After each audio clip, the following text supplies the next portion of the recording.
What's something you can't tell your parents? What's something you can't tell your parents?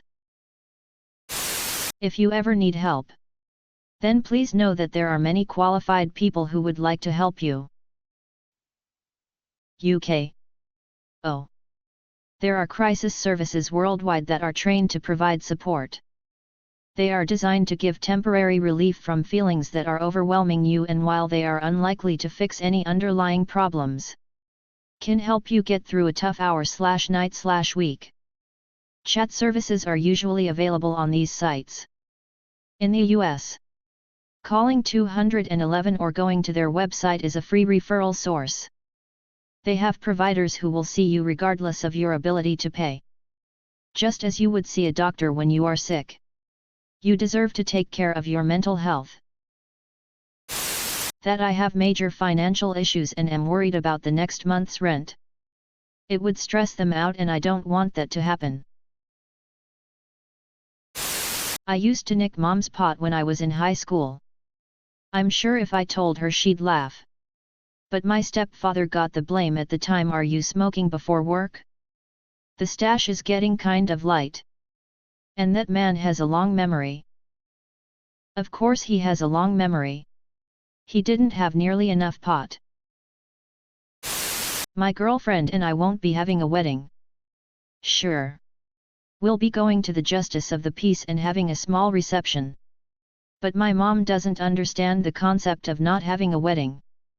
I absolutely cannot tell her flat out no. You're not going to be getting a wedding out of your only child. Make use of the current times. Quarantine is the perfect excuse not to have a bashing wedding party.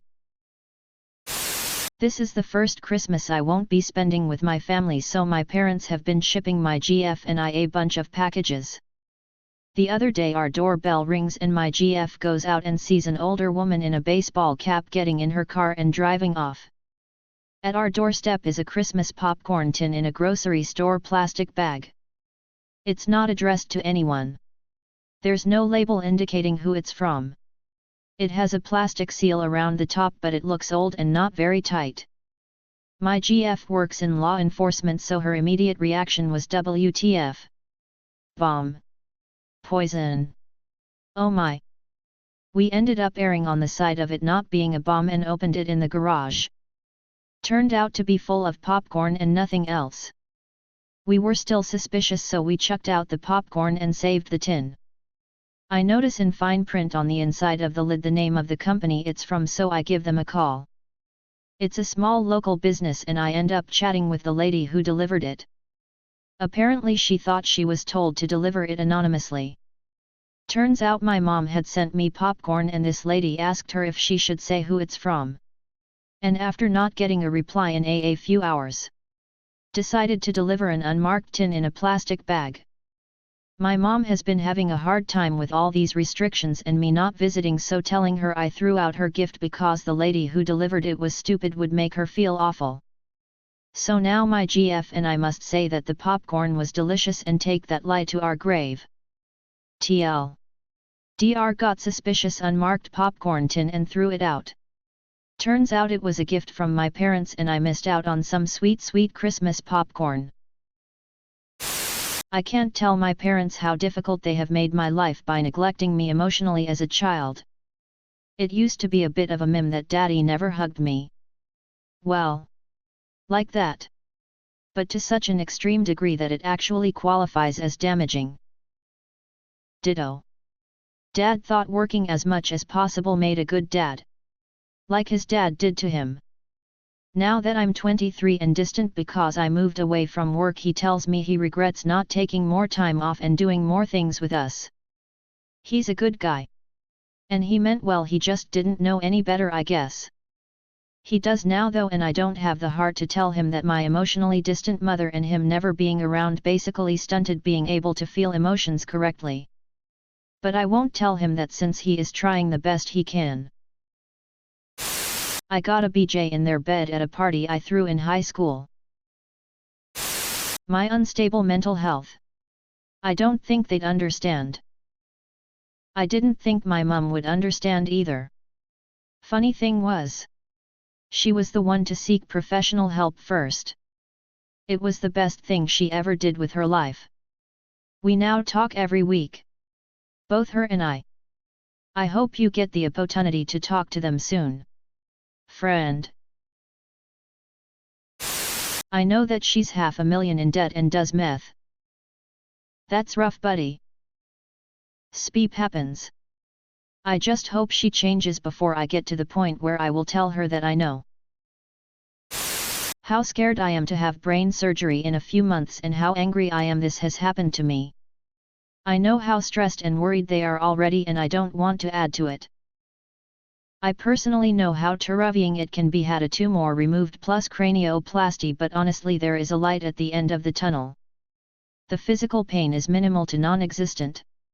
Afterwards you will be back stronger. A word of caution. Despite family and friends all showing great support and doing their best to understand, getting in contact with 2 more charities and other brain organizations I found to be a godsend. Other people sharing their experiences and offering advice having been through the same thing was vital.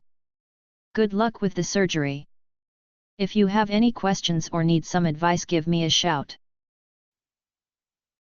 Thank you so much. I've got a rare type of tumor, which is thankfully benign and not actually causing any issues at the moment. They sort of found the tumor by accident doing a scan looking for blood clots, which they found. Surgery for the tumor won't be for a few more months because of being on blood thinners. I know my situation could be so much worse and I'm so thankful to be in a country with free health care. It just came at such a bad time for me. I'm only 19 and was just trying to start a career and saving for a house with my boyfriend, and now everything has to be put on hold for this. It sounds selfish, but I'm just so angry about all my plans that this has stuffed up. I am incredibly depressed and have been diagnosed as an adult as having autism. It explains so much about my life, including my conflict with my parents. But I have gotten so good at pretending to be a functioning person. I can't reopen any wounds with them. It would destroy them. Undefined. For those wondering, I was diagnosed as an adult woman in my mid-30s by a fantastic psychologist.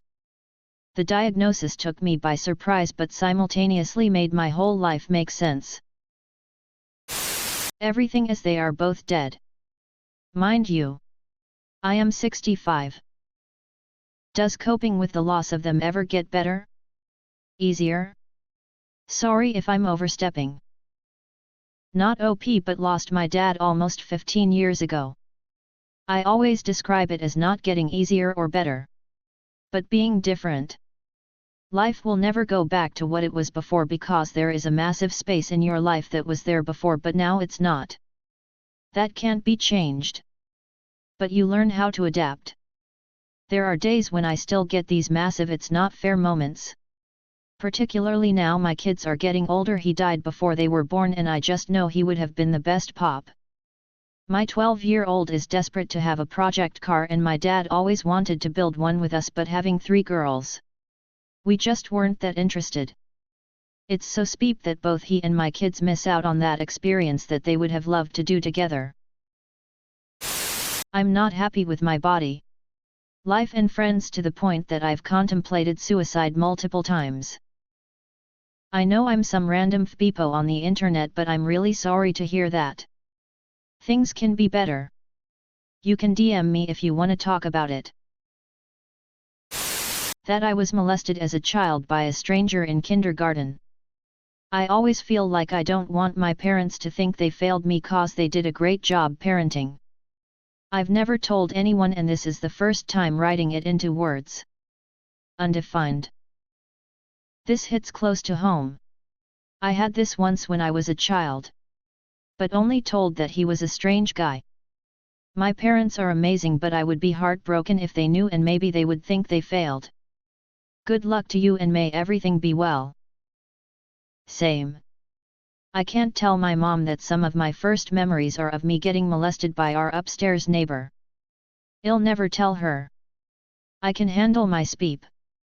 I just don't want her getting hurt too.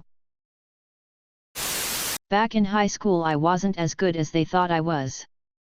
I just never got caught doing the bad speep that I did. I'm the opposite. My parents always suspected I was doing something I shouldn't have been doing, but they were wrong almost every time. They still found ways to get me in trouble even though I didn't do what they were accusing me of doing. This was me too. Or if I did do something bad, it was blown way out of proportion. All while my younger sibling did way worse stuff and my mom didn't give a damn. I'm still salty about it and I haven't lived with them in over a decade.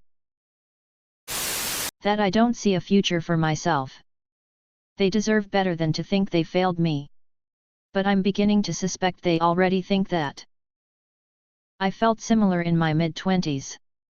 Working dead-end jobs to make ends meet and figured my parents would feel like it was somehow their fault that I wasted the opportunities they gave me. Things can turn around in the blink of an eye. 10 years on and I never thought I would be where I am. Financially or otherwise. Things may not look bright now, but you never know what the future holds, and I'm sure your parents are proud regardless. Speep, I think I needed to hear these words. That I'm not mad at them and I love them despite not talking to them for 10 years. Send them a Christmas card. With exactly that statement. Written communication delivered through mail is ideal for maintaining boundaries while sharing observations and feelings. Showing up on the other person's doorstep or placing a phone call is shocking to the recipient, and even email has urgency vs. snail mail. I have brokered reunions between estranged relatives and always caution to focus on initial messages that are emotionally neutral, which just lay out undisputed items such as, "Folks, I wanted to let you know I think about you during certain moments as I journey through life. I am well. Hope you are as." 2. If want to catch up on things, feel free to write me. They are a pretty speep example of how you should live your life as an adult. They haven't done anything particularly bad. But just how they deal with finances and emotions and everything. It's unhealthy and not planned ahead the slightest, and they suffer a lot because of it. Damn bro. This hit me so hard. They try their best and they love me. But it's just that they aren't the greatest example of how to do it in this life, and the way they handle their emotions and finances hurts me. It's been years, maybe decades, since I turned into the de facto adult of the family. I love them and I know they love me, it's just they never really learned how to properly do important life stuff. And when I look at my husband, who can call his dad for advice, it kinda hurts because I have had to find out a lot on my own. And now they're getting older and I'm having to step in more and more. While my adult siblings are still heavily relying on them. And it's not healthy. But I haven't the heart to tell them I feel this way. It would break their hearts. Undefined. I kick the fallen ice under the fridge. Undefined. Don't worry about it. By the next day it's already water under the fridge. Won't ever tell my dad that he is a burden. It would probably result in him taking his own life. I was granted legal guardianship of him when I was in my early 20s, when my mom and sisters split from the picture. It's a young age to take something like that on. No one your age understands. Little to no resources to know what you're supposed to do next. It's been a very difficult run. He is finally in a safe place, but it's still a lot to do taking care of all his financials. On top of trying to live my own life.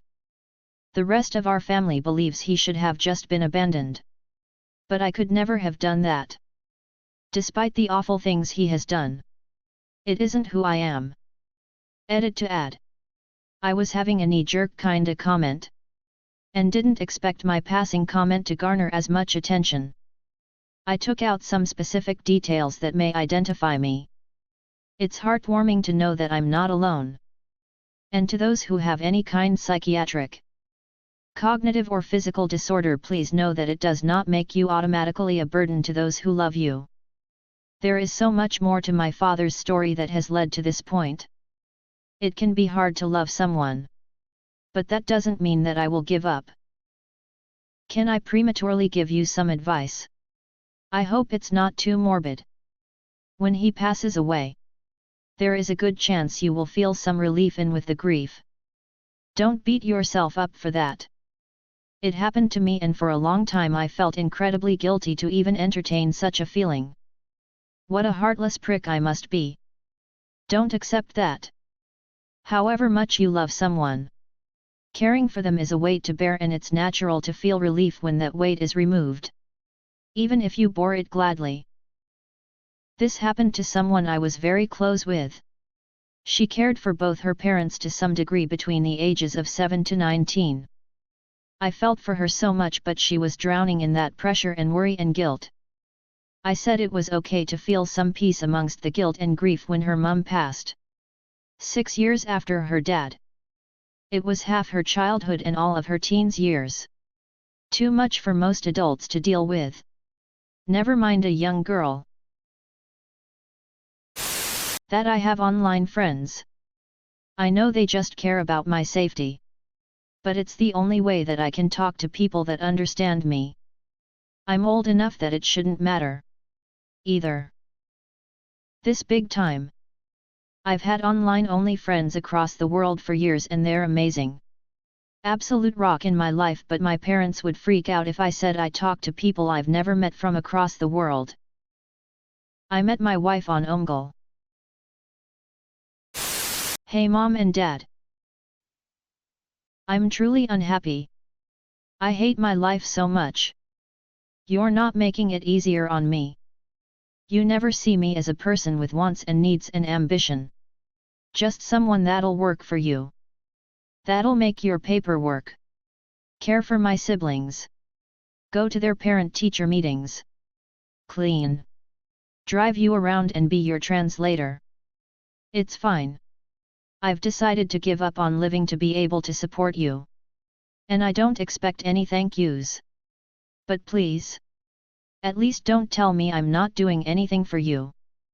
I gave up so much for you. I'm just in my early 20s. But I'm burning out. I have decided to not have kids, or maybe to never be in a proper relationship. It doesn't feel like I have the mental capacity for neither. I'm a little bummed about it.